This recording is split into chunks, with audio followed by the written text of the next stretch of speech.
What's up, everybody? Welcome back to This American Ride podcast, where we talk about topics that affect you, the average American. What's up, everybody, and welcome back to this episode of This American Ride podcast. I am George. I'm here with Bert, and we're talking about something that Bert especially has been working hard on this year, this calendar year, and that is getting healthy, taking better care of yourself. Yeah, the struggle's real, Mm-hmm. and it's not easy. Yep. It's not. I think it's something that a huge population deals with. Yeah, and it's a lifelong struggle for a lot of people. I mean, it's been a struggle. It's been a lifelong struggle for me. Absolutely. Yeah.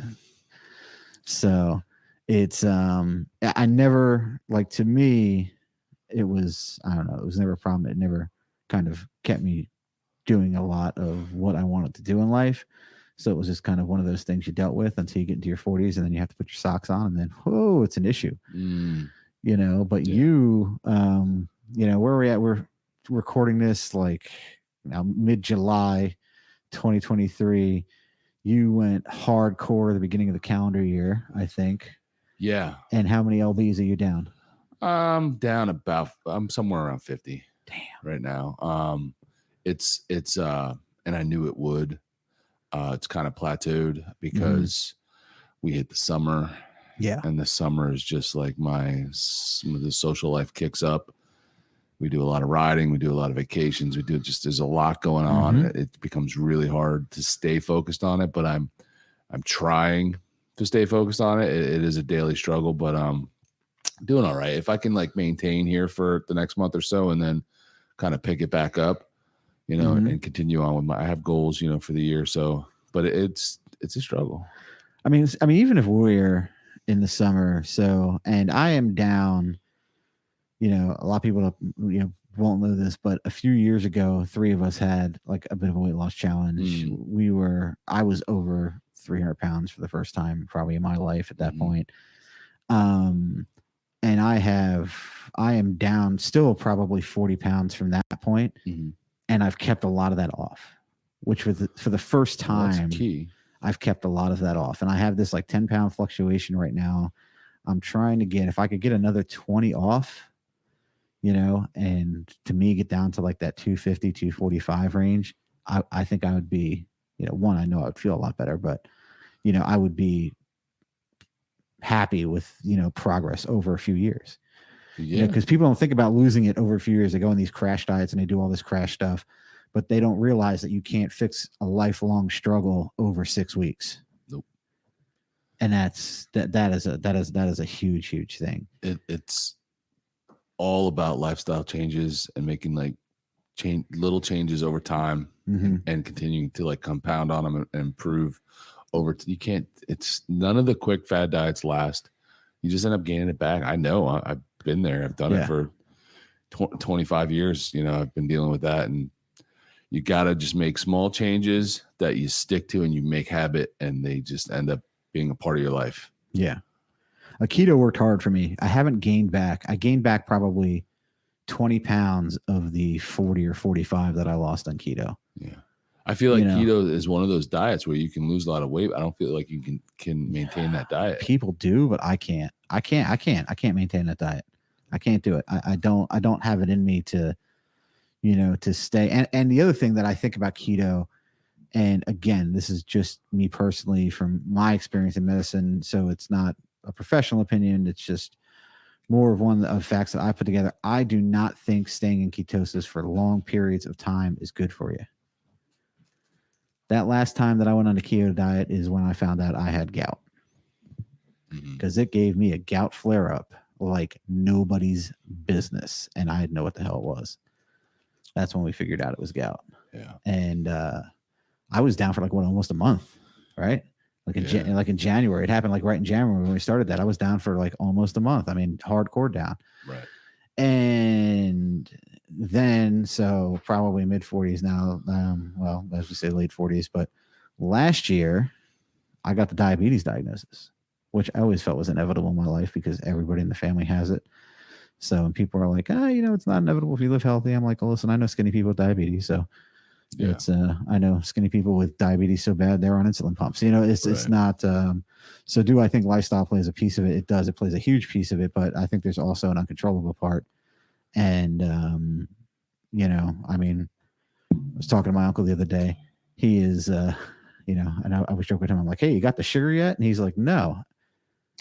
And I'm like, man, you know what? You're 67. The entire family has it, and you don't have it. And it ain't, believe me, it ain't because the dude's in shape or healthy. I mean, he It's is, just luck. you know, he's Luck of the just, draw. yeah, it's just luck of the draw. I mean, he's smoked his whole life, you know, he's living that Florida vacation lifestyle for a lot of his life. So we know what happens when people move to nice tropical climates. They think they're on vacation all the time. And Bobby definitely had that. Oof. But it's, you know, he doesn't have it. So, and I'm in my mid 40s, and I think I had it for a lot longer than I was diagnosed for it, because I had symptoms that, you know, as I was treated, really started to go away. And probably for the first time since that, they started me on the just last week, and I have to take it today. But last week they started me on the Ozempic. A very, very fatty drug, fat FAD drug, the Ozempic that Hollywood is all over. But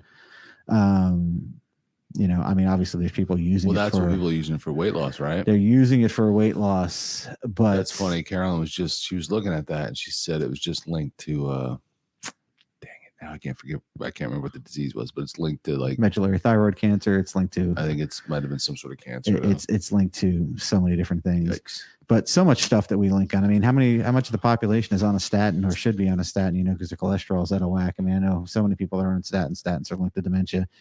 You know, every drug that's out there, aside from antibiotics, if you're not allergic to them, and even antibiotics, because they can have serious kidney issues, you know, there's a trade-off. Yeah.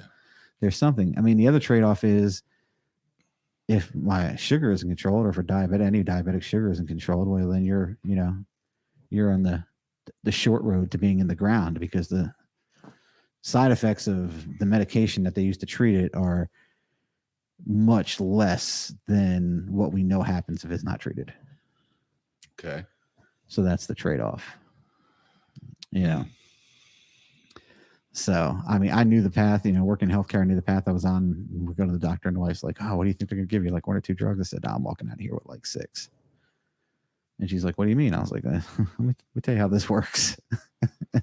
You know, because they want your blood pressure lower. They want, you know, there's lots of things that they want, because your kidneys have taken this beating with your sugar, and they you know, they want everything, you know, a little bit more controlled. So when you go in for a diabetes diagnosis and, you know, you're getting it, you don't walk out of there with like just a anti-sugar pill. So it's been a lifestyle change. I just can't. It just sounds so bad. I feel like, and again, you're more in the world than I am. I'm just an average person, but I feel like the treating of symptoms instead of causes is like, and then you just end up with all these medicines. And then now what is taking all these medicines mixed together? What is that now creating? What is that causing? How many times have we've known people who've been on a ton of medications, and finally the doctor's like, all right, we're just going to stop everything and then see if this problem goes away, because you're on so many things. We do know one of those people. Yeah. It just sounds terrible. I will say the sugar's been a funny thing, because when they first started treating my sugar, and I mean, I was rolling like sugars at like 350. It was bad. I mean, it was bad. You have some beers, you have some pasta, like all of a sudden, you know, you're breaking into like this night sweat. It's like, it's mess. And when my sugar got down to like 180, which is, by the way, still too high, but they had to like titrate me down, because when my sugar was down at 180, I didn't feel good. I felt tired because my body wasn't used to that. Right. And now it's been like a year. And now for the first time, and since they started me on the Ozempic, for the first time in like almost a year that I've been on this stuff, maybe it's been not quite a year, but it's close to coming up on a year. For the first time now, my sugars are normal and I feel good, and I've lost a few pounds. Right. That's a thing. But 3 months ago, I didn't feel good with a normal sugar, because when my sugar got down to like 110 or 120, I was like, wow, what the heck is happening? Now my sugars, then when my sugar would drop to like 60, it like ruined 2 or 3 hours of my day. like I had a headache, I felt terrible. But now, like I'm dipping into the 80s and the 70s all the time, and it's like that's a normal sugar, and I feel fine. That's how long it took. That's how out of That's wild.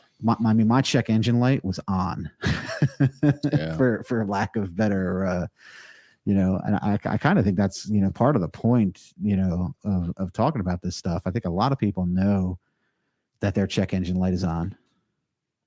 Well, a lot of people don't want to think about it, and they don't do anything about it. Yeah, and it just gets worse. And it gets worse and it gets worse, and then you end up drastically overweight and unhealthy and lethargic and just kind of sitting on the couch. Working in a cath lab, I would see so many guys like in their 50s, in their 40s or 50s, and they come in for these, like having this heart attack, and you're looking at them and like, how long you been having chest pain for? Meaning, the question meaning like, has it been a day? Has it been 6 hours? Has it been a couple hours? And some of them will look at you and be like, 6 months. Wow. Really? Wasn't a problem? You didn't think that was a problem? I know men like to people in general like to try to ignore pain, but chest pain. I take chest pain seriously. I don't have any. And if I did have some, I would be, I would be on it. So yeah, the sugar has been, the blood work and the sugar has been like the big thing, man, for me. So I've been fortunate, being overweight most of my life, and it was initially like a positive because I used it because I played offensive line. You had to be bigger, blah blah blah. So I like used it to my benefit, but was always active, right? So I was never like, even though I was always heavier than everybody else or most other people, like I still wasn't like a lazy fat person that sat around and did nothing. Like I was active. I was in sports. I played. I mean, throughout high school, every season I was on a team. So I was always doing stuff. I was always, and I don't know if that is a reason, but I've never had a lot of those things that people develop, like the diabetes and things that develop, like, from being just fat and unhealthy. Yeah. Like my cholesterol has always been perfect, all that stuff, like blood pressure, all those things. Like it's never been an issue, which I don't know if it's just dumb luck or it's just because for the most part, I was active, and it wasn't until just more recently, because I got to some heavier points when I was in my 20s. Yeah. But you're in your 20s, right? And you came out of college football with an eating style and an activity style that probably changed, where your activity probably changed drastically. I mean, you weren't working out probably at that point that much, or going to football camp. Well, just the cardio portion of it, the actual movement. Like I was still lifting, but it wasn't like you're not getting all that that aerobic activity. And it wasn't until like recently, now being later in the 40s, and then getting back up again just over time, back up to the mid 3s and over 350, that I really started feeling the effects of it. Everything was becoming a struggle. What was your number? What was your breaking point? I don't know if this was the highest ever because I'm not 100% sure from back when I was younger. Yeah. But 358. This time around, this was your breaking point. Yeah. 358, because now it was really affecting me. Yeah.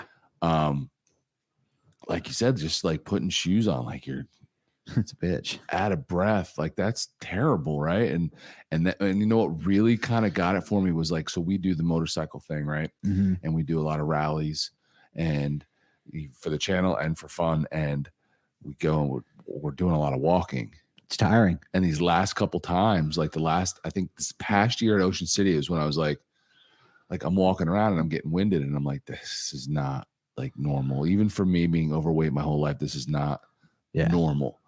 And so that was kind of where it was like eye-opening for me, that like something's got to give, and I kind of just, rolled with it till the end of the year. But then I made that, decision that I got to make changes. Like that's it. I got to do something, because I mean, 300 at this pace, I'm going to, again, you don't see very many 85-year-old fat people. No, you really don't. It's right? something so many people say, and it's true. So I mean, true. I know a couple of anomalies, but like you don't, like you tend to die, in your late 50s and 60s when you're severely overweight. And that's a lot of life you're losing out on, you know? Yeah, that's a lot. And I'm not necessarily afraid to die, but I'm not trying to die either, you know, like I'm not trying to help the process. I'm not trying to speed it up, you know. I'd love to be around to see grandkids and all those things, right? So yeah, it was time for a change, and I'm still just hovering over 300 pounds, which isn't, you know, horrible for my height and whatnot, but it's still way more than I want to be. Theoretically, it's still morbidly obese. Yeah. Oh, absolutely. I mean, but theoretically, I think anything over like 130 pounds is by definition. So I used to have expectations are pretty ridiculous. But I used to have this guy, Steve. He was a competitive rep, and we used to, you know, joke all the time. But Steve was like obsessed with fitness, and he was in shape. And, you know, there was this weight chart that was like in one of the holding areas. And I was like, Steve, man, how much do you weigh? And he was like, you know, 165 pounds, but he was really short, like not really short, but he was probably like, you know, like 5'5", you know, and, but he was like cut and fit and in his like late 40s, probably early 50s. And this guy was like in shape, is still in shape. And, I was like, bro, you know, you're morbidly obese. Yeah, you can't and it was weight. It was right. That was always our. If you go off of weight, like how many like chiseled bodybuilders would be considered that, right? All of them, because they're all of them. Yeah. So it's for me, and I looked at the chart. For me not to be morbidly obese, I think I need to be at like 230. And I will tell you, I probably, really, yeah, like 220, 230 is like the cutoff for morbidly obese, not obese. Okay. So, now there's a. All right, we're splitting up the. There is a difference. There's obese and morbidly obese, okay. and I think I'm like 230, 240 is my cutoff for my height. Because I got to imagine like 95% of the population is obese by definition. Absolutely, right? Yeah. Because I mean, those I've always said since I was a kid, like those are some unrealistic numbers. You got to look like Ichabod Crane to.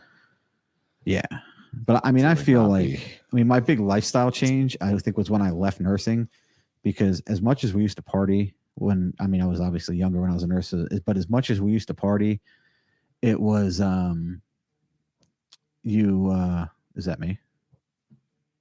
I don't know. I turned my stuff off. No, something buzzing up there. But as much as we used to party and everything, we used to get the exercise. I mean, you would walk 7, 8, 9 miles a day on a shift. I mean, you were up and down a hallway all day long. You were walking all the time. You were on your feet for 12 hours and you were moving. And when Stacy and I first got together, she was like, I can't believe how you burn through sneakers. Because every 3 months I was like, it's time for a new pair of sneakers. Not because they were beat up, not because they were, not because they looked bad, because they did not want to do any more miles. Soles were done. The cushion was done. Like you just. And then what? You switch those everlasting Crocs that just don't die. Listen, actually, I wore clogs for a while. I mean, it's they're comfortable, man. They take a beat and take a lick and keep on ticking, man. But it's So when I left that nursing job with all the activity, and even then on my days off, like when I was living in Trenton and working as a young nurse, our days off we were mountain biking, like we were out. And then we didn't sit around necessarily on our days off either. We were out doing stuff.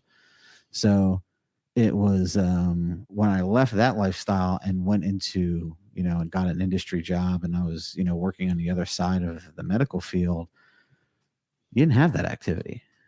Yeah. So, I combined that with, nice dinners frequently, work dinners, multiple work dinners in a week, going to conferences and having multiple dinners in a night. Many conferences, I'd do 2 dinners a night. That's fat. So brutal. People get so caught up in these fad diets and thinking that and buying into these things where you can lose weight like fast. Mm-hmm. I mean, you didn't get fat fast. You did not get fat fast. I mean, we all get just fat over time, and it's even harder to lose it. So yeah, that's why, like I'm doing that thing on my own channel about, making change 365, because it's going to take the long haul. Mm-hmm. You can't, anybody that thinks, oh, well, I'm going to do this diet or I'm going to do that diet, I'm going to lose 60 pounds in 3 months and then I'm good. Like, it's just doesn't work that way. It's unrealistic. And if you do lose a lot of weight, like, I was able to lose a good chunk in the first, 4 months. Mm-hmm. Like, that's because you had a lot to lose. you know. But here's your thing too, like with you, if you don't lose another pound over the rest of this year, which you probably will, but if you don't, right, and then you roll into next winter, our January, February, March, like our real Jersey kind of winter, right? You know, where you lock it down and you lose another 40 pounds. Yeah, I mean, again, the long haul. It's about the long haul. That's a win. It definitely that's is. a win all day long. Definitely is. You know. Absolutely, and that's the thing. If you can, if I can look, if I look at it this way, if over the next 40 years, if I can, you know, January, February, March, April, if I can lose a good chunk, and then I can maintain that weight for the rest of the year, and then roll back into January, March, and do it again, in a couple of years, I'm going to be right where I want to be. Yeah. Do I want to wait that long? No, but I mean, is that probably the best way to do it? A better way to do it, because you know, the quick loss is the stuff that doesn't stay off. Yeah, it's tough. It's you tough. know. I mean, I've learned that. I've lost 100 pounds before. Yeah. You know, I've done it, and I, you know, was aided by those deployments and stuff with, you know, with my old job. But I lost 100 pounds, and I got to where I wanted to, you know, roughly where I wanted to be in the 245, 250 range. But because I lost so much of that quick in a 90-day period, being, you know, deployed and not having any responsibilities other than working and exercising and being locked into a lifestyle that was easy to maintain. Right. You know, and having people cook for you, because I was eating from a chow hall. Yeah. And so just being able to pick the right things, because anytime you got to make your own food, it ends up being worse than if you can have something pre-made for you. It's not that we don't understand. I mean, as a society, we do not understand portions. Well, that's always been my biggest problem. I don't eat the worst foods. I eat a lot of whatever I'm eating. Yeah. And even now, like tonight, you know, we made, I don't know, I guess relatively unhealthy food. We had some Trader Joe's orange chicken, and I made some rice to go with it. So, you know, the healthiest stuff, no, not really. The most unhealthy stuff, no, not really.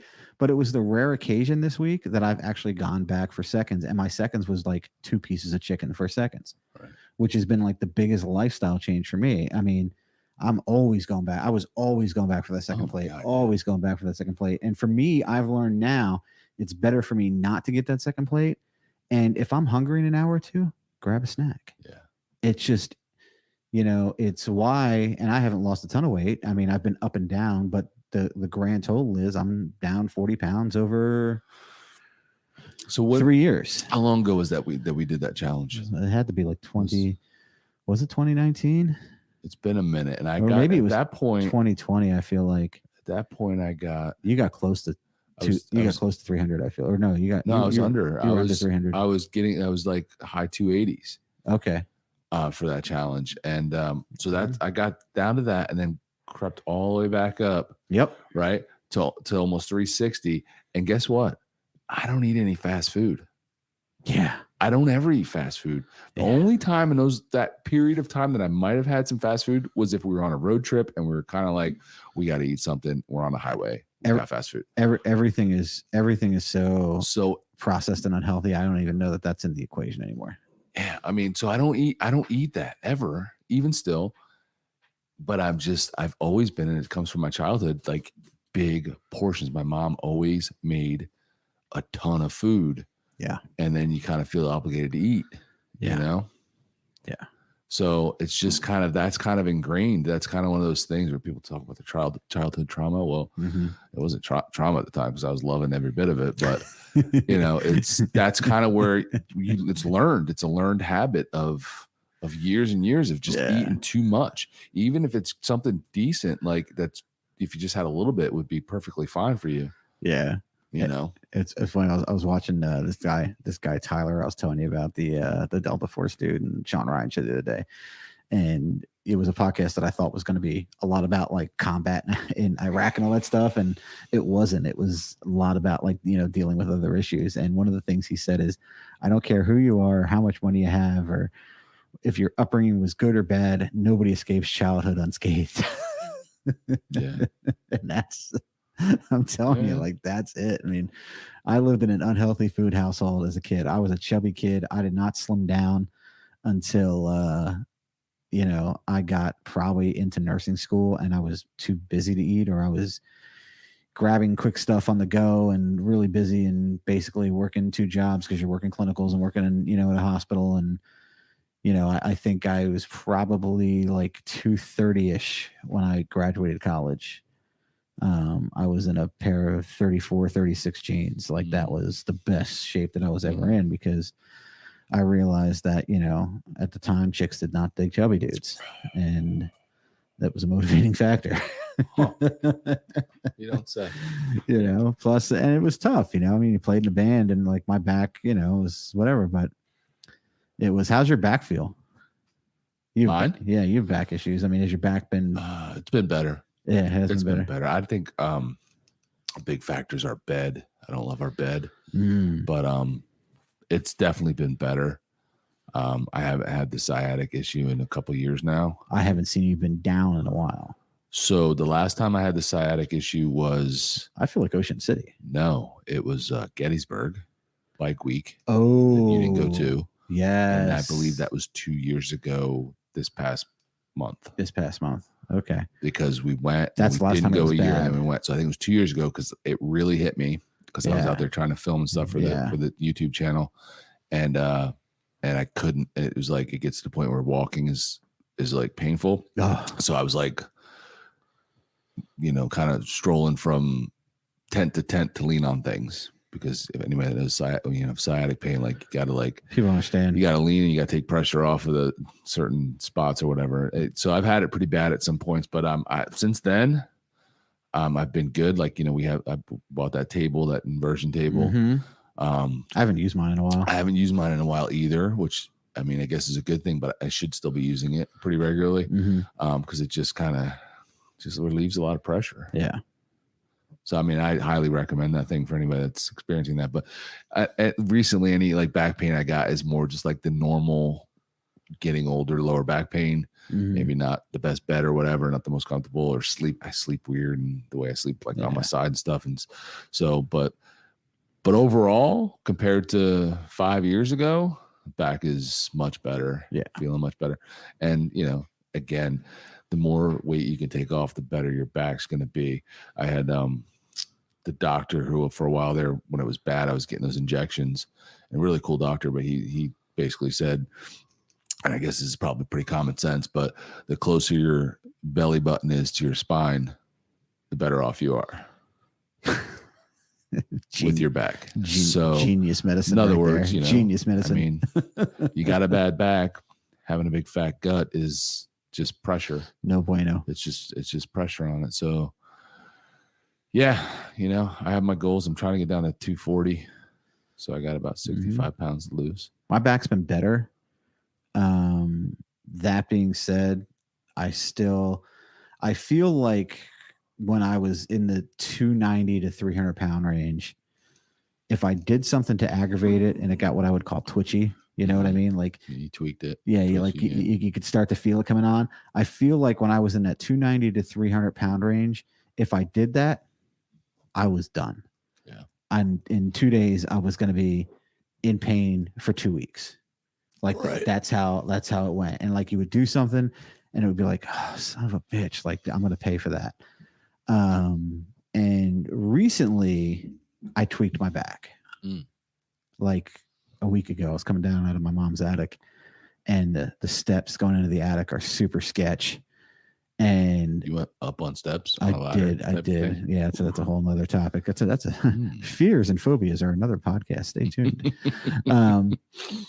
So, the bottom step is basically like maybe like an inch or two from the floor. It's like really super awkward. And I rolled my ankle on the bottom step, like half off the step. And when I rolled my ankle, I twisted to like grab myself, and I could feel it. And I was like, oh no. And I was a little out for like a day. I took a couple of meloxicam. I took meloxicam for like 4 days, a little anti-inflammatory, which before would not have helped. Like once the the train left the station, before I was done, didn't matter what I took. But I took like meloxicam just for like 4 days. And where did you get that from? I have a prescription for that. That's for the gout. Okay. Yeah. So because ibuprofen is bad, people don't know this, but ibuprofen is terrible. Yeah. I've been hanging on to my prednisone, Yeah. just in case. Prednisone, man. Prednisone does the trick. Like people don't realize. Like people with back pain, like you have sciatic pain, man. A little Medrol pack, man, gets rid of your pain in like a few hours for me. Like it would work. It would work pretty quick. That being said, I'm diabetic and the sugar don't like the steroids. So I'm kind of like, you need an alternative. So for the gout and stuff, they give me meloxicam because ibuprofen is just, I am wholeheartedly convinced that ibuprofen is one of the worst things you can take. The long-term effects of ibuprofen are absolutely terrible. So diabetic, right? Mm-hmm. So is there something, what can you do something to like not be diabetic? Maybe. I mean, diet and exercise. Yeah, because I asked that because I know with Carolyn's father, he was really bad diabetic, and he got the surgery and the weight loss surgery, and he's lost, and he hasn't been diabetic since. Yeah, diet and exercise is a big thing. I don't want to go for weight loss surgery, and right now I feel like, and I had a really good friend who just did it. I mean, I guess it's cheating dependent on how you look at it. I mean, if it gets you on a track, I feel like if it gets you on a track to lead a better lifestyle, then maybe it's for you. It's not for me. It's not a choice I want to make. Still surgery, but everybody's different. It's still surgery, and there's inherent risk to go with surgery and everything that surrounds that. But if you are overweight and you are over diabetic and you're having a real problem like kickstarting stuff and getting stuff going, and that is something that gets you into a flow and gets you the positivity that you need to continue with a healthier lifestyle, well, then so be it. But you have to do that. Like, it's not just you're going to have a surgery and lose, 80 pounds and then you're going to be good. I would say more than half of the people that I know, that's where I was going, that have had this surgery gained a lot of weight back. If not all or more, because now you're older and now it's even harder. And it may not have anything to do with this, but in my head I equate it to like you didn't earn it, so it's so much easier to take it for granted. So now it becomes a self-worth issue, and a whole other psychological. So it's so much easier to put it back on because you didn't have to do a lot to to get it off, so you didn't go through the struggle. So and that could be total BS, and that could be totally wrong, but that's just kind of where my brain goes on it, like because I've put the effort in to lose weight and gain it back too. So, I mean, how do you explain that? Well, I mean, it's the same theory. You see a spoiled kid who, doesn't work for something and gets something, or, any individual, doesn't have to be a kid, anybody who gets something and doesn't really work for something, and you see them not take care of something or take something for granted. Right. Or, you know what I mean? I mean, that's, so, I mean, you're not working for that. So are you taking this new for granted? Fitter, lighter body that you didn't really work for. Mm-hmm. And I think over time, we've definitely seen friends of ours and people we know do it. And, you start indulging a lot. And the next thing you know, you're starting to get fat again. It's like, man, you went through a surgery. I know. And I'm not judging those people. Like, I'm not either, because I know the struggle. Right. I get it. Like, if anybody gets it, like, I get it, Definitely. But it's, again, it's not a choice. Now, I say it's not a choice for me if, something happens, like God forbid, and whatever, and I gain, if I were in the 350 range at my height in my body type, I might be looking at that as an alternative. Yeah, you might have doctors recommending it. If you were 4.25, or 430, would the story be different? Yeah, I mean, if you let yourself slip that far, it gets to a point where it looks so overwhelming that you can't see the light at the end of the tunnel, then I mean, it feels like that's your only option is just surgery. If you're so heavy that physical activity isn't an option, I feel like physical activity is always an option. I don't know, man. It's baby steps. I've seen some. I've seen some 600-pound fatties just start moving. It's like, and to us, it doesn't look like they're moving. Who's that? Right? Who's that comedian? He was just on Joe Rogan. What's his name? Iglesias. where he does like the 5 stages of fat. And he's like, You know, I don't watch comedians like it's you like do. it's like chubby. He's got I forget what they are, but it's like chubby, husky, heavy, fluffy, and he goes, and there's a 6th stage, and it's oh hell no. And he says, oh hell no is when you're standing in an elevator and you see that person in front of you and they're gonna get in your elevator and you're like, oh hell no. I feel like if I was at oh hell no, I mean I would maybe look at that. I mean, but I feel like I would rather I'll grind away and do what I can and continue to grind. And do I need to be better at things? Yes. Do I need to use the Bowflex more that I bought? Yes. Have I used it and has it helped me? Yes. Do I have an absolute hate for the treadmill? Yes. So that's another thing. Like a lot of people just want to diet. It doesn't work that way. And for some people it does, but it doesn't for me. Yeah.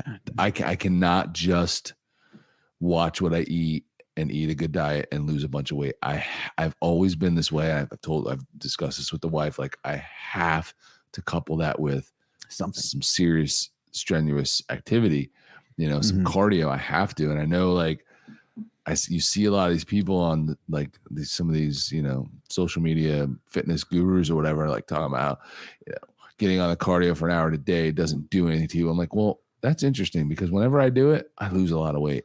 So how does that not doing anything? Listen, everybody's different. That's right. Everybody is different. You got to find what works for you. For me, I got to lessen my portion sizes and I got to work out.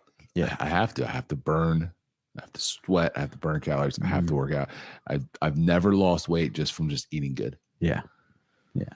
And if you're doing that, you're probably miserable because you're probably eating crap. Like you're eating like salads every day. Or you're cashed up and you have some like personal chef who's got you on like a nutritional. If I had the law, the first thing I'm hiring is a chef. First thing, man. That's just because I freaking just don't want to cook, man. Do you know my first thing on the lotto ticket is? Yes. Well, no, I don't know, but I'm going to guess that you're going to buy a lifelong supply of socks, so you don't have to wear the same socks. Man. New socks. Just the weirdest thing I've ever heard. I love new socks. New socks every day, and then I will just donate my old socks off and into the donate bag, and just new socks every day. It's only going to cost me. This guy's going to blow millions of dollars on socks. $12,000 a year. Think about the other things you will spend more than $12,000. There's no way you calculated that to be exactly $12,000 a year. 100% I did, and that was with good socks, like 12 and change. Don't think, man. I'm planning. I at that point could just buy socks whenever I want, so it doesn't become a major issue. I'd probably wear them, for a little bit, but I'd burn through some socks and underwear though. No, but I digress. That's a whole bizarre. What weird things would you do with your lotto winnings is a whole nother podcast. Is that another podcast? That might be. Write that down. Write that down. Where's my Post-its? But yeah, it's for me. I have to work out, and I notice the difference when I do and when I don't. And I just feel better when I do. I mean, and maybe that just stems from being someone who played sports, through my youth. Yeah. I don't know, but to me, it's just, you feel so, and nothing's better. And I've gotten away from this lately, and I keep telling the wife, I got to get back on track because I've always been a morning person. When I worked, that last job, like I would get up 4 a.m, go to work early to get overtime. I didn't have to be there that early, but I would do it because I can get up early. It didn't never bother me. And I've become this turd that sleeps into like 7:30, 8 o'clock. Yet something else the pandemic has done to us. And I hate it. I hate it because I want to get up at 5. I mean, that's reasonable. It doesn't have to be 4 or whatever. I want to get up at 5 and go to the gym and get my workout in before I start my work day. Because I know I have tried this, doing a workout after work at the end of the day, and it's just, you just don't have the energy. It's like, it's not there. You get like a really half-ass effort and a crappy workout. So that's something that I want to focus on here. Like now, like right this coming week, like I need to get up, set my alarm and get up. It never used to be a problem for me. And I don't want it to become like I'm that person that needs to sleep. I don't want to sleep in. Like I've never been a napper. I've never been a sleep late person, hit the alarm or hit the, the snooze 4 times. Like I don't do that, and I don't want to become that. And I feel like the last year or so, it's kind of gotten that way, and I don't like it. It's tough. I don't like it. I am definitely a morning person, and I will get up. I wake up every day between 5:30 and 6:30, like nobody's business. With no alarm? No alarm. Every day you get up that early? Yeah, every day. Unless we were out to like 2 or 3 in the morning, or we were like super late or something like that. You know, like so what are you doing? We're doing live, and I get up, I come in here, I look at YouTube, I check work emails, like I start my work day a little bit early. I get some coffee. You know, and that's going to bed at what time? Honestly, we probably average about 11:30 or 12. So you're only getting like 5.5 hours. It's my entire life, and so I never even needed that. Yeah, I never did either. I never needed that until like my 40s. I did not even. I mean, I lived a good portion of my life on like 4 hours of sleep. Well, that doesn't make it good.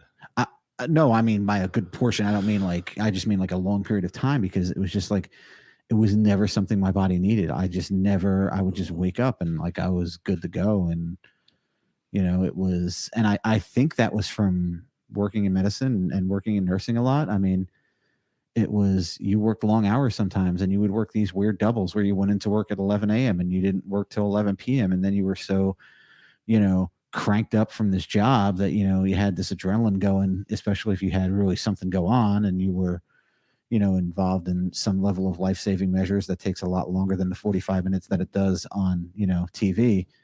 You know, I'll give up after like 10 minutes. Stuff. Yeah, right. I mean, your adrenaline might have still been cranking, or, you know, emotionally you were taxed or whatever, and you'd think that would make you pass out, but it doesn't. You know, it kind of keeps you awake, and it was just, and then you're getting up and you're doing it again. And, you know, I think one of the things everybody's like, oh, I love to work 12-hour shifts, and, you know, people don't necessarily realize that they're like, oh, you get so many days off. I'm like, yeah, you know what? I might have been off, you know, Sunday, Monday, Tuesday, Wednesday. And, but then I might go to work for Thursday, Friday, Saturday, Sunday, Monday, all 12s, have off a Tuesday and go back and work Wednesday and be off Thursday, Friday, Saturday again. So it's like, you know, you might, it's weird in theory think, you know, but you throw weekends in there and there's shifts that need to be covered, and, you know, the way the scheduling works out, you might work 72 hours in you know, 5 days. It's you know, it's, and I think when you do that as a lifestyle, and I did that for a number of years, yeah, I think it just lends itself to a sleep style that you become so compatible with. I feel like this working so many hours thing is such an American thing. Yeah. And it's just beyond healthy. It's just so bad. We invest so much into our careers and our work, and having to put all these hours in just to make, you know, ends meet. It's just, I think it's bad. It's really bad. I remember living in Germany, and I remember as a kid, and I don't remember what happened, but I remember it was midday, and like you go, like all the stores were closed, and you're like, what the heck? And I remember being told they shut down like for like 3 hours in the middle of the day. And then that led to siesta. I don't know if they call it that in Germany, but yeah, basically they don't work as many hours a day. They don't work as many days in the week. Like they just don't work as much as us. Yeah. They probably live a lot longer than us. I don't know. Well, that's a statistical fact, but they live a lot differently. I mean, I remember we used to see like international sales numbers, and we would like look at Europe, and like August would come around, and like if you need a medical procedure in Europe, you know, good luck with that. Because everybody's on vacation in August. If you need furniture built from Europe, like everybody's on vacation in August. And, you know, it's, they do live a very different lifestyle. And you know what? They, in so many ways, they don't use their money to buy big houses and, you know, all the stuff that, you know, we spend a lot of our money on. They use a lot of their money to travel and get experiences and live. And, you know, it's something to be said for that. You know, so for those of you not watching on YouTube, I have this little Post-it pad here. I'm just writing notes down for future podcasts, and I'm sticking them to a studio the monitor. ideas. So many ideas. Just want to talk about all of it. So, but I mean, I think lifestyle is a big deal, and but it's, along with the hours of work comes stress, right? stress, Because work is stressful. along with stress comes. So the more you're working, the more stress there is, right? Yeah. So the stress is terrible for the body, the mind. Yeah. I used to work with a psychiatrist. This guy, did one of our consults at Honey and Fold, and he was like, along with stress comes rest, and rest leads to death. Mm, And that was his. that's a weird concept. It is a weird concept, but it's like the harder you work and the more stressed you are, the more you rest, and the more you rest, the less stuff that you're doing for you, and the less living that you're doing, and the more you're grinding, and the more you're in this vicious circle of life, and that kind of just puts you in the grave. And that was his. I just want to travel. I know. That's what I want to do. I just want to travel and see stuff. So if I get the lottery, that's what I'd be like, boom, gone. I feel like, they always say like people that retire, a lot of people, as they get older, they retire and like they die within a couple of years or whatever, because they're sitting around doing, they like have no purpose and they just kind of die. Is that your biggest fear?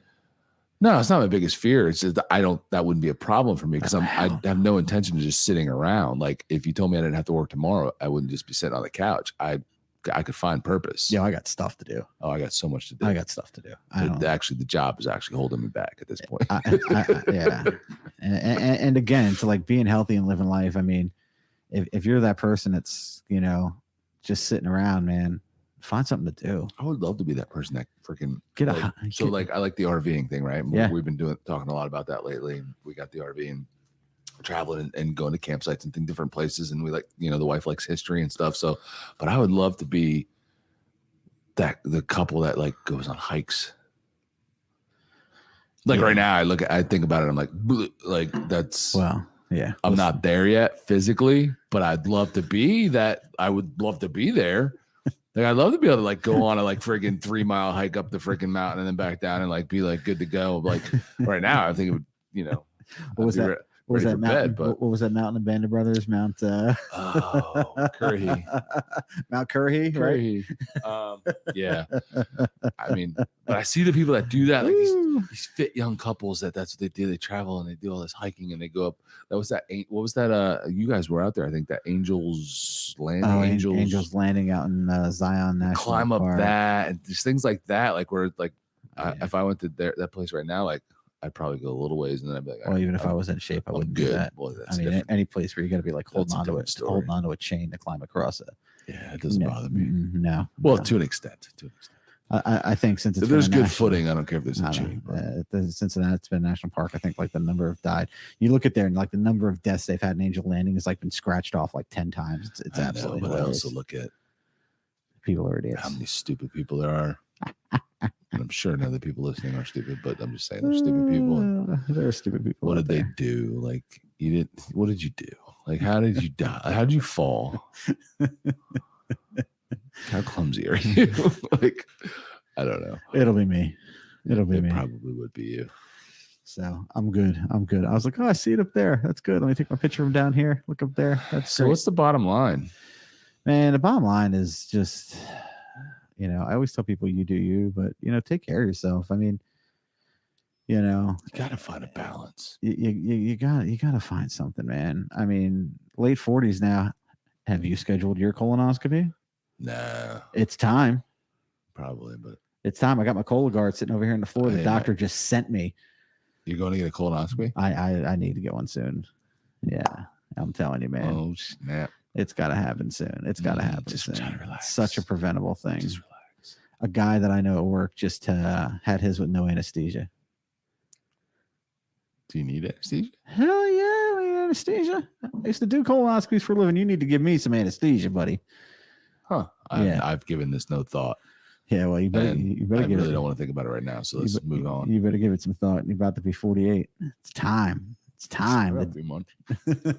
Yeah, I think with everything, it's finding a balance. And a lot of people listening, or hopefully there's people listening that won't know who I'm talking about. But Adam Sandoval. Yeah. we know him because of the motorcycle world that Mhm. we're involved in. But he's been saying it a lot lately on his videos, and I don't know if you've heard, but he says the couch kills more people than anything. Oh, it's yeah. so true. Like, It's so true. If you live in a life where you go to work, you come home, you sit on the couch, and you go to bed, and you get up, and go to work, you come home, and you sit on the couch and watch TV, and you go, there's nothing. I mean, you might as well just be an alcoholic or a drug addict or anything, because it's just as bad. Yeah.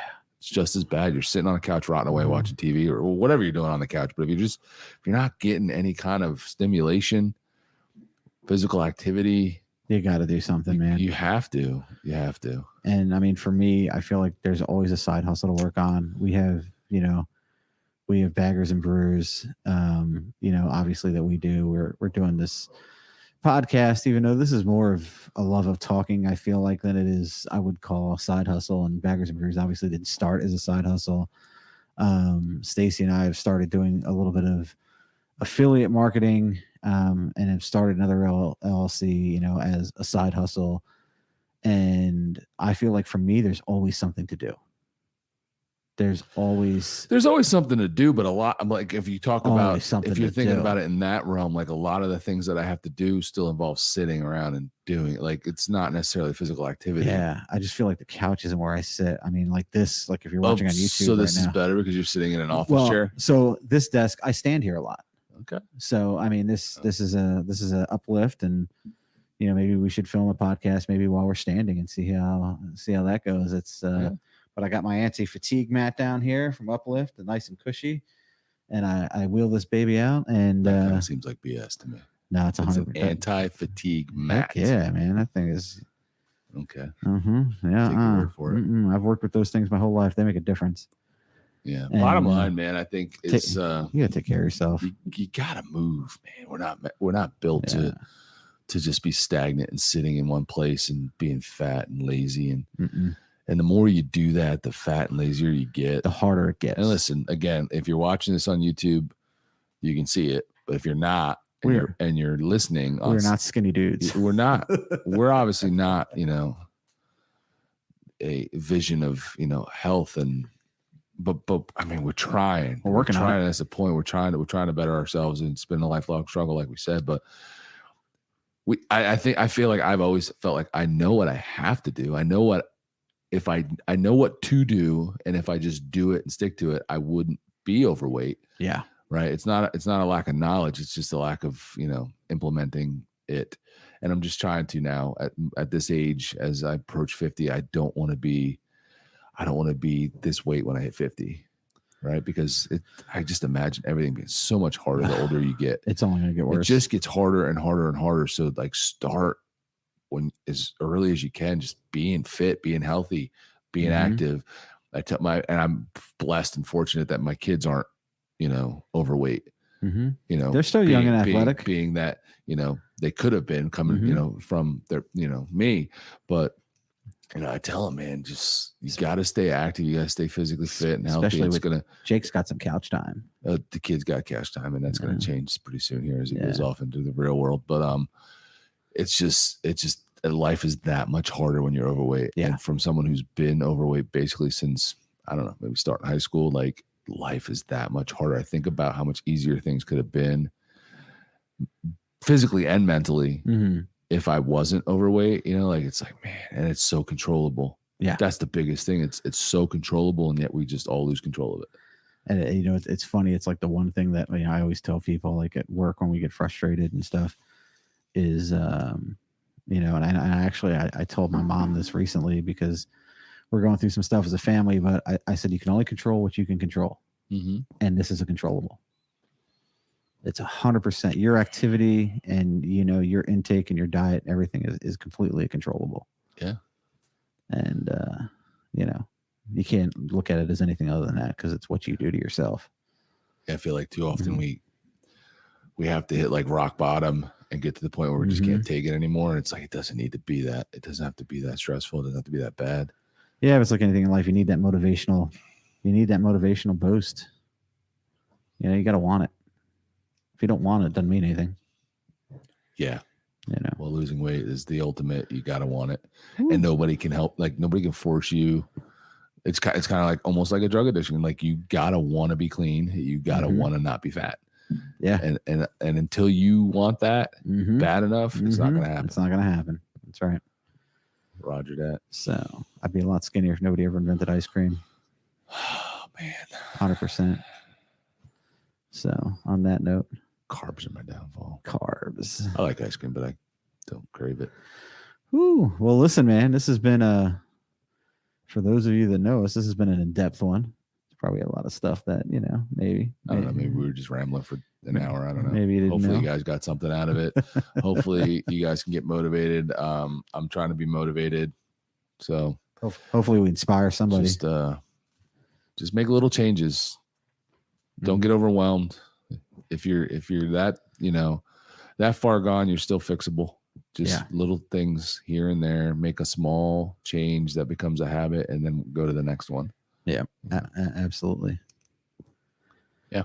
All right. Well, listen. Good times. Listen, if you're watching us on YouTube, man, hit that subscribe button if you've made it this far. And if you're not watching us on YouTube, you can always see this podcast on YouTube. And we'll check you out in the next one. Absolutely. It's a wrap, man. Episode 3. Later. Bye.